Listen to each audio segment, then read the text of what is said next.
అందరికీ నమస్కారం. తెలుగు కథల నిలయం ఛానల్‌కి స్వాగతం. 500 మంది పట్టే ఆ ఆడిటోరియం నిండి ఉంది సంగీత అభిమానులతో.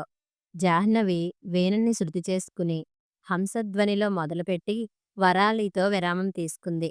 కరతాళ ధ్వనులు ఇంకా ఆగకుండానే కామెంట్స్ సాగుతున్నాయి. "అపర సంగీత సరస్వతండీ! సరస్వతి మానసపుత్రిక. లేకపోతే ఇంత అద్భుతంగా ఎలా వాయిస్తారు? ఆ అందం మాత్రం సాక్షాత్తు సరస్వతీదేవి. ఈ సరస్వతి కళానిలయంలోకి దిగొచ్చినట్లు లేదు. ఈవిడ భర్త ఎంత అదృష్టవంతుడో!" మొదటి వరుసలో ఫ్రెండ్ దీప్తితో పాటు కూర్చొని ఉన్న శృతికి ఈ కామెంట్స్ వింటుంటే నవ్వాలో, ఏడవాలో అర్థం కాలేదు. కథన కుతూహలంతో జాహ్నవి కచేరీ ముగించేసరికి వెల్లువెత్తినయి కరతాళ ధ్వనులు. అన్ని కరతాళాల మధ్య జాహ్నవికి, ఆమె కూతురు శృతికి తెలిసిన ఒకే ఒకే ఒక్క తాళం లోపం. ఆ లోపం ఏ కచేరీలోనూ పూడ్చలేనిది, తీర్చలేనిది అని వాళ్ళిద్దరికీ తెలుసు. అది శృతి తండ్రి రాజగోపాల్‌ది.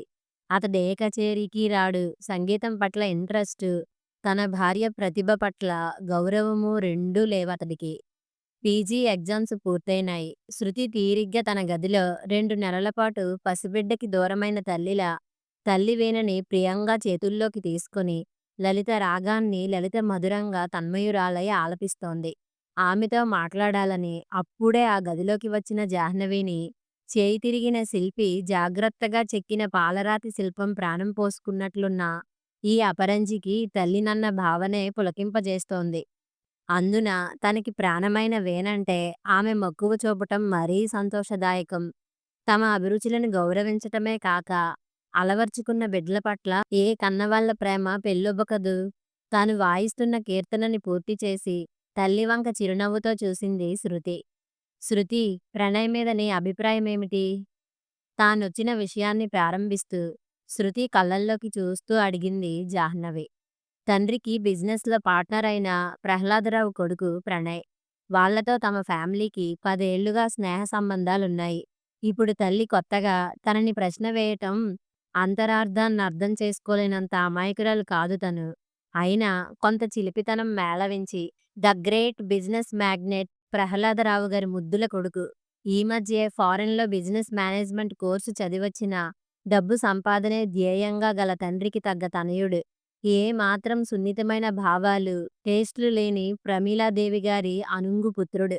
కొత్తొక వింత, పాత పూర్తిగా రోత అనే మోడ్రన్ కల్చర్‌కి ప్రతీక లాంటి వాడు. చాలా ఇంకేమన్నా ఇన్ఫర్మేషన్ కావాలా? వీణ ప్రక్కన పెట్టొచ్చి, తల్లి ప్రక్కనే కూర్చొని ఆమె మొహంలోకి చూస్తూ అంటున్న కూతురితో, "శృతి, మీ డాడీ నీ పెళ్లి ప్రణయ్‌తో ఖాయం చేస్తారుట. వచ్చే సోమవారం ఎంగేజ్‌మెంటుట. నీకు చెప్పమన్నారు డాడీ" దిగులుగా చెప్పింది జాహ్నవి. కూతురి మొహంలోకి చూడకుండా తల వంచుకొని. శృతి మొహంలో క్షణంలో రంగులు మారిపోయి ఆవేశంతో ముఖం ఎర్రబడగా, "అంటే? అంటే నాకు మాట మాత్రం చెప్పక్కర్లేదా మమ్మీ? అసలు నాకంటూ ఒక మనసు, ఇష్టాయిష్టాలు ఉండవా? పెళ్లి నా జీవితానికి సంబంధించిన విషయం. పూర్తిగా నా పర్సనల్ వ్యవహారం. ఇందులో నా ప్రమేయం లేకుండా అసలు మీరు ఎలా మాటిచ్చారు వాళ్ళకి?" సీరియస్‌గా అంది.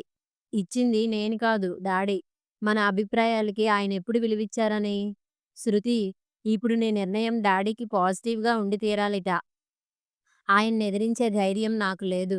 ప్రణయ్ అంటే ఆయనకెంత అభిమానమో, ఇష్టమో నీకు తెలీంది కాదు. శృతి, నీ మనసు నాకు తెలుసు. నీ అభిప్రాయాలకి విలువివ్వనిది, ఈ నిర్ణయం తీసుకుంది మీ డాడీ, నేను కాదు. ఆడపిల్ల పెళ్లి విషయంలో తల్లిదండ్రుల అభిప్రాయాలు వేరువేరుగా ఉంటాయి. వరుడిలో గుణం తల్లి చూస్తే, తండ్రి ధనం చూస్తాడు. పెళ్లి విషయంలో కూతురి మనస్సుకి ప్రాధాన్యత ఇచ్చేది తల్లే శృతి. అయినా ప్రణయ్‌కేం తక్కువని? నీవిష్టపడకపోవటానికి అందం, ఆస్తి, అంతస్తు, పర్సనాలిటీ, చదువు అన్నీ ఉన్న అతడికి నీ మీద ఇష్టమూ ఉంది. అంతకంటే ఇంకేం కావాలి? అందున నువ్వు మాకు ఏకైక సంతానానివి. మాకు తెలుసున్న ఫ్యామిలీలో ఇస్తే మా కనుసన్నల్లో ఉంటావు.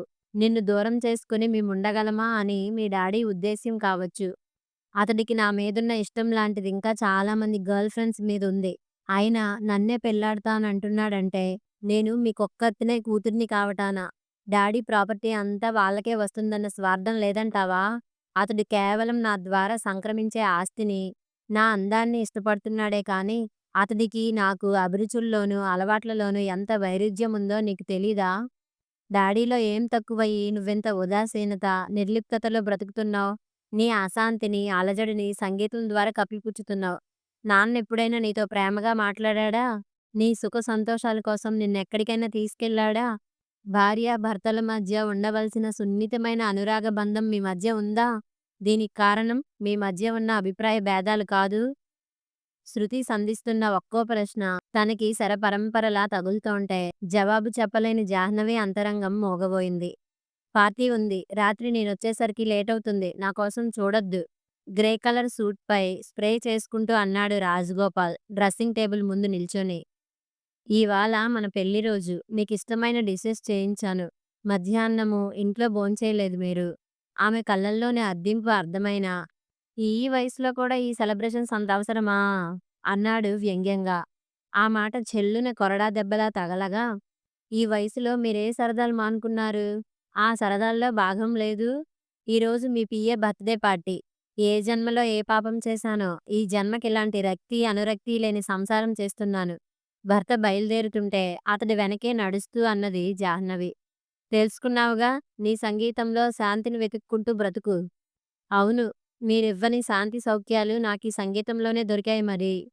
నా సుఖ సంతోషాలు నేనెక్కడ పొందాలో నాకు బాగా తెలుసు. విసురుగా కారిడోర్ మూసుకున్నాడు రాజగోపాల్. వద్దనుకున్నా చెవులకి సోకిన తల్లిదండ్రుల సంభాషణ మళ్ళీ అలజడి రేపింది మనసులో శృతికి. తనకి ఊహ తెలిసాక వాళ్ళిద్దరూ ప్రేమగా మాట్లాడుకుంటే వినలేదు. అమ్మ అద్భుతంగా వాయించే వీణారవాన్ని డాడీ ఎప్పుడూ వినడు. తనకి శాస్త్రీయ సంగీతం అంటే చులకన కావచ్చు. కానీ తన భార్యలోని టాలెంట్‌ని పొగిడే పెద్ద మనసు లేదు. అమ్మకేం తక్కువ? అందం, సంస్కారం, శాంతం మూర్తీభవించినట్లుండే అమ్మలో డాడీకి నచ్చనిదేమిటి? అమ్మ పట్ల ఎందుకంత నిర్లక్ష్యం? అమ్మకెంత శాంతమో ఆయనకంత కోపం. ఆ గంభీరత, ప్రతిదానికీ చిరాకు పడే స్వభావం డాడీకి తనని దూరంగా ఉంచుతాయి. మంచి భర్త కాగలిగిన మగవాడే మంచి తండ్రి కాగలడేమో ఆలోచిస్తోంది శృతి. 2 ఏళ్లు చదువు గురించి స్టేట్స్‌కి వెళ్ళబోతున్న రాజగోపాల్‌కి మేనరికం పేరిట అతడికిష్టం లేకపోయినా జాహ్నవితో పెళ్లి చేశారు. ఫారెన్ కల్చర్‌ని బాగా వంటబట్టించుకొచ్చిన అతడికి జాహ్నవి పట్ల విముఖత ఇంకా పెరిగింది. స్కూల్ ఫైనల్‌తో చదువు ఆపించి ఆమెని కాపురానికి పంపారు. జాయింట్ ఫ్యామిలీలో ఆమె చదువు కంటిన్యూ చేయలేకపోయింది. నేర్చుకున్న సంగీతాన్నే అతడికిష్టం లేకపోయినా సాధన చేసి డిప్లొమా పాసైంది. భార్య చదువుకొని మోడర్న్‌గా ఉండాలన్నది అతడి అభిమతమైతే, అందుకు పూర్తి విరుద్ధంగా నిరాడంబరంగా ఉండటం ఆమెకిష్టం. తనకి చదువురాని పల్లెటూరి మొద్దుని కట్టబెట్టారన్న కసి, ఉక్రోషం ఆమె పట్ల నిర్లక్ష్యాన్ని పెంచాయి రాజగోపాల్‌కి. తనతో ఆమెనెక్కడికి తీసుకెళ్ళేవాడు కాదు. ఆమెని భార్య అని చెప్పుకుంటే తన పరువుకి భంగమని భావించేవాడు. అతడు తన పట్ల చూపిస్తున్న ఉదాసీనతని, నిర్లక్ష్యాన్ని, ఆ ప్రేమ రాహిత్యాన్ని సంగీతంలోనూ, శృతి పుట్టాక ఆమెతోనూ మర్చిపోగలిగింది జాహ్నవి. చదువురాని పల్లెటూరి మొద్దుగా తనతో బయటికి తీసుకెళ్లటం కూడా ఇష్టం లేని రాజగోపాల్ చిత్రంగా జాహ్నవి తన సంగీతం ద్వారా బాహ్య ప్రపంచంలో గుర్తింపు పొందటాన్ని సహించలేకపోయాడు. వీణ కచేరీలివ్వటం పట్ల అభ్యంతరం తెలిపాడు. కానీ ఈ విషయంలో ఆమె భర్తను ఎదిరించింది.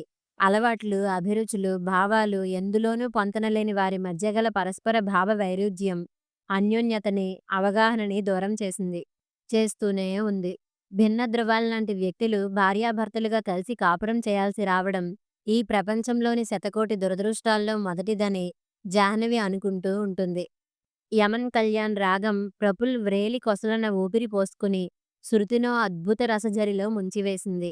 అలుపు అలసట లేకుండా, పెదవులపై చిరునవ్వు చెదరకుండా 2 గంటల పాటు సాగిన అతడి సితార వాదనలో తన్మయురాలై వెల్లువలా వినవస్తున్న శ్రోతల కరతాళ ధ్వనుల మధ్య ఈ లోకంలోకొచ్చింది శృతి. ఏదో ట్రాన్స్‌లో ఉన్నట్లు కామ్‌గా ఉన్న శృతితో, "ఏ లోకంలో ఉన్నావు శృతీ? ఇంకా ఆ సితార్ ధ్వని తరంగాల నుండి తేరుకోలేదు? అసలు మీ కళాకారులంతా ఇంతే.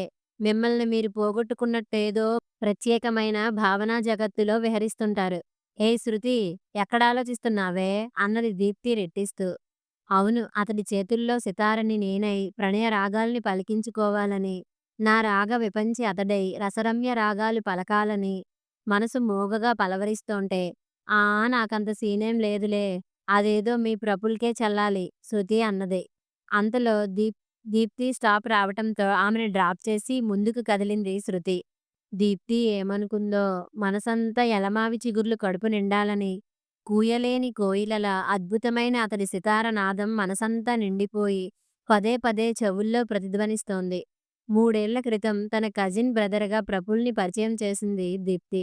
మాటల్లో మృదుత్వం, నడవడిలో నిరాడంబరత్వం, స్వభావంలో సరళత్వం అతడితో స్నేహాన్ని ప్రోత్సహించాయి. ప్రఫుల్‌తో పరిచయాన్ని నెమరువేసింది మనసు. కాలేజీ నుంచొస్తూ 'school for the dumb and డెఫ్‌లోకి ఎంటరవుతున్న ప్రఫుల్‌ని చూసి ఆగింది శృతి. ఆటోని పంపించేసి తాను లోపలికెళ్ళి ప్రఫుల్‌ని కలిసేసరికి పిల్లలకి స్వీట్స్, చాక్లెట్స్ పంచుతూ ఎంతో ఉల్లాసంగా కనిపించాడు. అరగంట తర్వాత బయటకొచ్చి, "శృతి, ఆరోగ్యవంతమైన దేహంతో బాటు తెలివి, సంస్కారం అన్నీ పొందిన మనం శాపగ్రస్తుల్లాంటి ఈ చిన్నారులకు మనకు చేతనైనంత చేయూతనివ్వడం మానవతా ధర్మమే గాక ఆ సర్వాంతర్యామికి కృతజ్ఞత తెలుపుకోవడం కూడా అని భావిస్తాను. నా కష్టార్జితంలో కొంత ప్రతి పుట్టినరోజు వీరి సంక్షేమానికిచ్చి, వీళ్ళతో కొంతసేపు గడుపుతాను. కల్లా కపటం తెలియని ఈ చిన్నారులతో గడిపే ఈ కాస్త సమయం నాకత్యంత ఆనందదాయకం శృతి. అన్నట్లు నిన్న మీ కాలేజ్ ప్రోగ్రాంలో వీణ చాలా బాగా వాయించారు. ముఖ్యంగా హిందోలకి అద్భుతమైన స్వరకల్పన చేసి, మొత్తానికి జాహ్నవి గారి కూతుర్ని అనిపించుకున్నారు సుమా! అయినా పులిపిల్ల పిల్లెలాగవుతుంది? ఆ! పొగడ్తలు చాల్లేండి. పండితపుత్రః పరమసుంఠః అనిపించుకోవాల్సొస్తుందని మరీ బొత్తిగా సుంఠననిపించుకోకుండా ఏదో కాస్త నేర్చుకున్నాను. అభిమన్యుడు వాళ్ళమ్మ గర్భంలో ఉండే పద్మవ్యూహంలో ప్రవేశించడం ఎలాగో వినేసినట్లు, నేను పుట్టకుండానే అమ్మ వీణారావాల్ని, రాగాల్ని విని విని పుడుతూనే వీణప్రియనయ్యాను. ఇందులో ఏముంది గొప్పదనం? ఎలాంటి సంగీతపు బ్యాక్‌గ్రౌండ్ సపోర్టు లేకపోయినా సితార్‌లో మీరింత ప్రావీణ్యాన్ని సంపాదించారంటే గొప్ప కానీ, చార్టర్డ్ అకౌంటెంట్ లాంటి కష్టసాధ్యమైన కోర్స్ చదువుతూ నేర్చుకున్నారంటే అది ఇంకా పొగడవలసిన సంగతి కాదంటారా? మనసుంటే మార్గమూ ఉంటుంది శృతి. సాధించాలనే పట్టుదల, దీక్ష ముఖ్యం. అవును, ఇవాళేంటి నన్ను భట్టరాజు మిమ్మల్ని భట్రా అని ఆవహించినట్లు ఇలా పరస్పరం పొగుడుకుంటున్నావ్? నవ్వుతూ అన్నాడు ప్రఫుల్. అతడన్న తీరుకి మనసారా నవ్వుతూ అంతలోనే గుర్తొచ్చినట్లు వాచి చూసుకొని, మై గాడ్! 6 అయింది టైం. మీతో మాట్లాడుతుంటే టైమే తెలియదు ప్రఫుల్. డాడీ షాపింగ్‌కెళ్ళాలన్నారు. ఏదో గిఫ్ట్ ఆర్టికల్ కొనాలిట. ఓకే బాయ్ అంటూ గబగబా నడుస్తూ అతడు డ్రాప్ చేస్తానంటున్నా వినకుండా ఆటోని పిలిచింది శృతి. అది ప్రణయ్ అమెరికా నుండి తిరిగి వచ్చిన సందర్భంలో ప్రహ్లాదరావు ఇస్తున్న పార్టీ. లాన్ అంతా విద్యుత్ దీపాల తోరణాలతో అలంకరించి ఉంది. ఆ విద్యుత్ దీపాల కాంతులతో పోటీ పడుతున్నట్లున్నాయి అక్కడున్న ఆడవాళ్లు ధరించిన నగలు, దుస్తుల తాలూకా తలుకులు. మెడలో సన్నని బంగారు chain, lavender colour plain silk చీరలో శృతి. జరీ ఉన్న నేత చీర, కొద్దిపాటి నగలతో జాహ్నవి ప్రవేశించగానే ప్రమీల కూతుళ్ళు కళ్ళు చిట్లించి మరీ చూసిన చూపుల్లోని హేళన శృతి, జాహ్నవి గమనించకపోలేదు. అంతలో ప్రమీల, "శృతి, ఒక్కసారి లోపలికి రా, నీతో పనుంది" అంటూ శృతి జబ్బ పట్టుకుని లోపలికి తీసుకెళ్ళి బీరువా తీసి బెనారస్ పట్టుచీర, మ్యాచింగ్ నెక్లెస్ సెట్టు మంచం మీద పెట్టి, "శృతి, ఇలాంటి పార్టీకి ఇలాగేనా తయారయ్యేది? మీ అమ్మ నిన్ను అక్షరాల తన కూతుర్లా పెంచుతోంది. ప్రణయ్‌కి ఇంతటి సింప్లిసిటీ నచ్చదు. మాకు కూడా. వాడి కోసం నువ్వు నీ అలవాట్లు, అభిరుచులు మార్చుకుని తీరాలి" శాసిస్తున్నట్లే అని తలుపు దగ్గరికి లాగి ఆవిడ వెళ్ళగానే అరికాల మంట నెత్తికెక్కినట్లు కాగా, అసలేమిటి వీళ్ళ ఉద్దేశ్యం? పెళ్లి కాకుండానే నా మీదింత జులుం చలాయిస్తున్న వాళ్ళు, రేపు పెళ్లయ్యాక నా వ్యక్తిత్వానికి సమూలంగా సమాధి కట్టడం ఎక్కడుంది? అసలీ తప్పంతా అమ్మానాన్నలది కాదు. వీళ్ళకి మాటిచ్చే ముందు నా అభిప్రాయం అడిగారా? నా కన్నవాళ్ళే నా వ్యక్తిత్వానికి విలువియ్యనప్పుడిక వీళ్ళెంత? లేదు, ఎవరేమనుకున్నా సరే. తను ఎవరి కోసమూ బ్రతకదు. తన కోసం తనకి నచ్చినట్లే తను బ్రతుకుతుంది స్థిరంగా అనుకుంటూ వాటినలాగే మంచం మీద వదిలి వచ్చేసింది. ప్రమీల కూతుళ్ళకే గాక ప్రణయ్ తన తండ్రి కూడా తనను మింగేసేలా చూస్తోంటే, ఆ కృత్రిమ అందాలు, పలకరింపులతో కూడిన ఆ ఖరీదైన వాతావరణంలో తానో తీర్థంలో తప్పిపోయిన మేకపిల్లలా అనిపిస్తోంటే, యథాలాపంగా చూపు తిప్పిన శృతికి అక్కడ ప్రత్యక్షమైన ప్రఫుల్ రాక మండు వేసవిలో చిరుజల్లులా హాయిగా తోచింది. అంతట్లోకే ప్రహ్లాదరావు, లేడీస్ అండ్ జెంటిల్‌మెన్, మా కంపెనీ ఎంప్లాయ్ అయిన మిస్టర్ ప్రఫుల్ ఈ సాయంత్రాన్ని తన తన సితార్ వాదనతో రసవంతం గావిస్తారు అన్న అనౌన్స్‌మెంట్ విని ఆశ్చర్యానికి లోనయింది. ఇతడు పనిచేసేది మా కంపెనీలోనా? ఎప్పుడూ చెప్పలేదే! అసలు తనెప్పుడడిగిందని? ఎప్పుడు కలిసినా సంగీతం గురించి, ప్రోగ్రామ్స్ గురించి తప్ప వేరే టాపిక్ వచ్చిందెప్పుడు తమ మధ్య? శృతి ఆలోచనల నుంచి తేరుకునేసరికి మేఘమల్హార్ మృదుమధురంగా అతడి వ్రేలి కొసల నుండి జాలువారుతోంది. ఎవరో సంగీతం పట్ల మక్కువున్న కొద్ది మంది తప్ప మిగిలిన వాళ్ళు తిరిగి కబుర్లలో పడ్డారు. శృతి, అలా దూరంగా కూర్చొని మాట్లాడుకుందాం రారాదూ? ఎంతసేపు వింటాం? ఆమె భుజం మీద పడ్డ ప్రణయ్ చేతిని సున్నితంగా తోసేసి, సారీ, తర్వాత మాట్లాడతాను. నాకిష్టమైన రాగమిది. ప్లీజ్ డోంట్ డిస్టర్బ్ మీ అన్న శృతిని సీరియస్‌గా చూసి, అంతలో అతడి ఫ్రెండ్ వస్తుండటంతో హాయ్ వినయ్ అంటూ అటు కదిలాడు ప్రణయ్. మమ్మీ, ప్రమీలాంటి పద్ధతి నాకేం నచ్చలేదు. నా గురించి అసలు ఆవిడేమనుకుంటోంది? నేనో వ్యక్తిత్వం లేని మరబొమ్మని, వాళ్ళకెలా ఇష్టమైతే అలా నన్ను మార్చుకోవచ్చు అనుకుంటోందా? అసలు ఈ చనువంతా వాళ్ళకిచ్చింది మీరు కాదు. ప్రణయ్ మీ స్టేటస్‌కి తగ్గవాడైతే చాలా. నా వ్యక్తిత్వాన్ని గౌరవించేవాడు, నన్ను నన్నుగా ఇష్టపడేవాడైన వ్యక్తినే చేసుకుంటాను గానీ, ఇలా వాళ్ళిష్టాలకు అనుగుణంగానే నేనుండి తీరాలనే వాడిని నేను జీవిత భాగస్వామిగా అంగీకరించలేను అసహనంగా చెప్పింది శృతి. ఆవిడన్న దాంట్లో తప్పేముంది? తమ కాబోయే కోడలిగా నిన్ను తమ స్టేటస్‌కి తగ్గట్లు అందరికీ చూపించాలనుకుని ఉంటుంది. ఆ మాట తప్పంటున్నాను. నా ప్రమేయం లేకుండా మీరంతా మీరు నిర్ణయాలు తీసుకోవటానికి నేను 16 ఏళ్ల వ్యక్తిత్వం వికసించిన యువతిని కాను. పెళ్లి పట్ల నా ఆశలు, ఆశయాలు నాకున్నాయి. మమ్మీ, ప్రణయ్ మీ స్టేటస్‌కి తగినవాడైతే కావచ్చు గానీ, నా మనస్తత్వానికి తగినవాడు కాడు. అది తెలిసి కూడా నా పెళ్లి విషయంలో నువ్వు డాడీని సపోర్ట్ చేయాలనే ఎందుకనుకుంటున్నావు? నీ అభిరుచులకు తగినవాడు, నీ వ్యక్తిత్వాన్ని గౌరవించేవాడు అయిన ఉత్తముడు నీకు భర్తగా రావాలనే కోరుకుంటున్నాను శృతి. కానీ ఇప్పటికే నిన్ను నా ఛాందస భావాలు నూరిపోసి చెడగొడుతున్నానని, మీ డాడీకి యాంటీగా నిన్ను పెంచుతున్నానని అపవాదు వేస్తున్నారు నా మీద.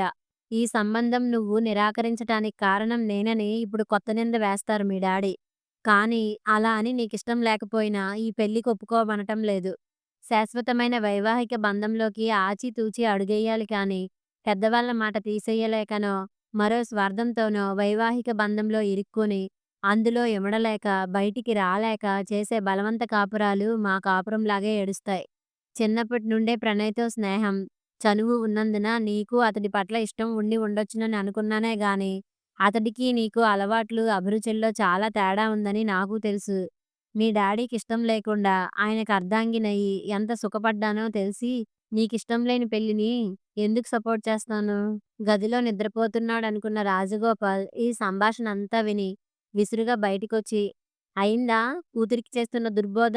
అని క్రోధంగా జాహ్నవిని చూసి, వెంటనే శృతినుద్దేశించి, శృతి, ప్రణయ్ నీకన్ని విధాలా తగినవాడు. అతడు నిన్నిష్టపడుతున్నాడంటే అది నా అదృష్టంగా భావించి పెళ్ళికి ఓకే చెప్పేశాను. ఈ పెళ్లి జరక్కపోతే మా మధ్య ఉన్న బిజినెస్ టర్మ్స్ దెబ్బతింటాయి. మీ అమ్మ తన అహంభావంతో మొదట్నుండి నన్ను వ్యతిరేకిస్తూనే వస్తున్నది. తనకి నాకు మధ్య ఉన్న అంతరాలే మా మధ్య అన్యోన్యతని చెరిపేశాయి. మీకలాంటి సమస్య రాదు. ప్రణయ్‌కి నీకు చదువు, స్టేటస్, అందం అన్నింటా సమతౌల్యముంది. పిచ్చి పిచ్చి అనుమానాలు పెట్టుకోకు. మీ అమ్మ నిన్ను తన చాదస్తాలు నూరిపోసి పెంచింది. ఇక్కడ నా మీద పగ సాధించింది. ఆ పనికిమాలిన సంగీతం బదులు చదువుకోమన్నాను. 10 మందిలో స్టేజ్‌లెక్కి ఆ సంగీత కచేరీలొద్దన్నాను. తన వ్యక్తిత్వాన్ని చంపుకోనంది. నాకు జెలసీ అంది. అయినా తనకి నేనేం తక్కువ చేశాను? ఏం తక్కువ చేశారో మీ అంతరాత్మను అడగండి డాడీ. ఆమె మీకు తగదన్న నిర్లక్ష్యం చూపారే గాని, ఆమెకి మీ ప్రేమానురాగాలు పంచారా? చదువురాని మొద్దని హేళన చేశారే గాని, చదువుకోవటానికి మీ ప్రోత్సాహం అందించారా? హై క్లాస్ సొసైటీలో మీ సంతోషాలు, సరదాలు, సుఖాలు మీరు చూసుకుంటుంటే, మీ నిర్లక్ష్యం వల్ల తన జీవితంలో చోటు చేసుకుంటున్న నిర్లిప్తతని, అశాంతిని మర్చిపోవటానికి సంగీతాన్ని సాధనంగా ఎంచుకుంది. ఒంటరితనాన్ని పోగొట్టుకుందుకు కచేరీలు చేసింది.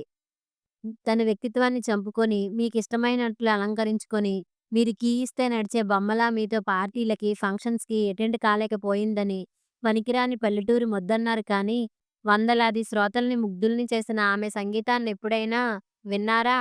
పొగిడారా? లేదు. మీకు క్లాసికల్ మ్యూజిక్ నచ్చదు. ప్రణయ్‌కి అంతే. రేపు పెళ్ళయ్యాక అతడు మీలాగే సంగీతాన్ని విమర్శిస్తాడు. నా మనసుని, నా వీణని ముక్కలు చేస్తాడు. ప్రణయ్‌కి నాకు అన్నింటా సమతౌల్యం ఉందన్నారు. కానీ మా అభిరుచులు, అభిప్రాయాలు వేరు. భావాలు వేరు. ఇప్పుడే నా అభిరుచుల్ని గేలి చేస్తున్నవాడు రేపు పెళ్ళయ్యాక గౌరవిస్తాడా? ఏ భావ వైరుధ్యం మీకు, అమ్మకి మధ్య కలతల్ని సృష్టించి, మీ మధ్య అన్యోన్యతని దూరం చేసిందో, అదే మా మధ్య కలతలు పెంచగలదని ఎందుకు ఆలోచించరు? అమ్మకి లేకపోయినా ఉందని మీరు నిందవేసిన అహంభావం ఆ కుటుంబంలో ప్రణయ్‌తో సహా అందరిలోనూ ఉంది.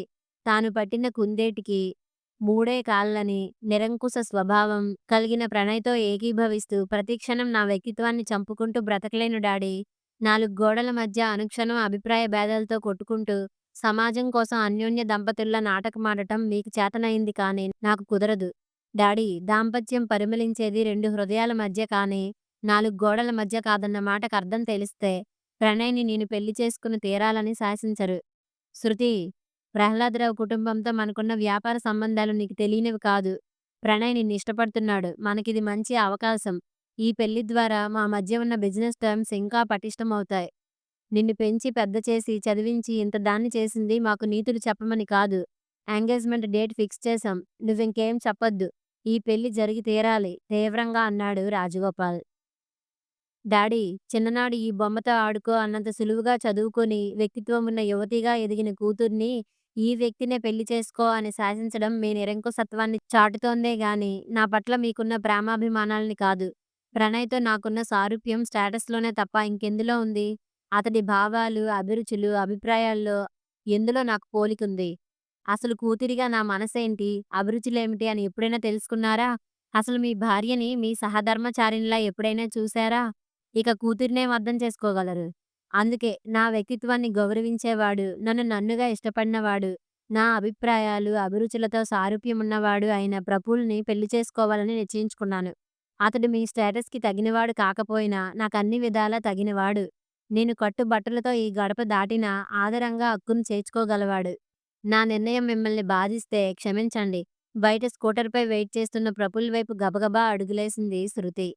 కూతురిచ్చిన ఆ షాక్ నుండి ఇంకా తేరుకోకుండానే అప్రయత్నంగా తలెత్తిన రాజగోపాల్, జన్మనిచ్చామన్న అహంకారంతో వాళ్ళ భవిష్యత్తుని కూడా శాసించాలనుకునే కన్నవాళ్ళకి పిల్లలు కూడా మంచి గుణపాఠం నేర్పగలరు.